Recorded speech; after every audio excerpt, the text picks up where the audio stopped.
Gledalce pred malimi zasloni pa v zadnjih dneh razveseljujejo uspehi naših športnikov. Poleg smučarskih skakalcev in skakalk so v tem tednu najžlahtnejša odličja dvignili tudi kolesarji in smučarji. V čem je skrivnost slovenskih športnih uspehov in kje so meje naših navijačev, nam bo poskušal razjasniti naš občasni športni analitik Admir Baltić.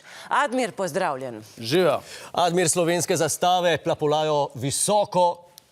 Zakaj pravzaprav gre? Spoštovani, uspehi slovenskih športnic in športnikov se vrstijo s tako naglico, da tudi največji športni navdušenci že težko sledimo. Pa ne, da nismo na to navajeni. Na lestvicah, ki merijo število olimpijskih medalj, glede na število prebivalcev posamezne države, se Slovenija zlahka uvršča med prve 3. Navijači in navijačice smo že razvajeni, imamo ogromna pričakovanja, a naši športniki so še enkrat dvignili letvico, morda celo že previsoko. Komaj smo uspeli proslaviti zmage naših skakalk in skakalcev, že sta v cilj pridrvela Roglič in Pogačar, najhitrejša seveda. Še preden smo pogooglali, kje točno ju je vodila pot, že se je zmaga v smuku vrnila, že 100-krat odpisana in 100-krat povrnjena Ilka Štuhec.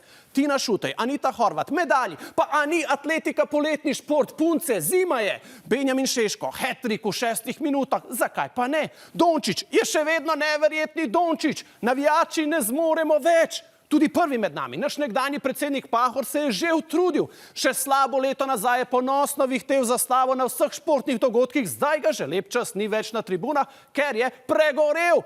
Naši politiki so tudi sicer že povsem obupani, saj prebivalstvo zaradi vaših zmag sploh ne vidi njihovih uspehov. In tudi zgled, ki ga s svojimi uspehi postavljate. Ja, se strinjam, lepo je, da dajete otrokom motivacijo, a poglejte moj osebni primer.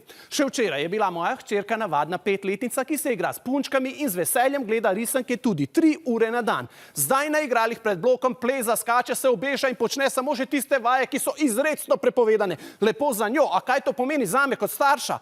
Zdaj jo moram ves čas paziti in nimam časa za spremljanje vaših uspehov na telefonu.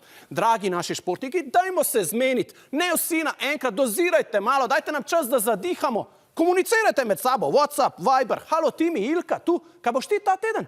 Aha, boš, imam lahko jaz potem tisto drugo nedeljo? Ok, hvala ti. Razporedite svoje uspehe, lepo vas prosi, vaš zvesti navijač. Hop, hop, hop, hop. A te zanima, kaj se zgodi naslednjič? Ja, ljuba duša, naroč se, da ne zamudiš. Točno tako.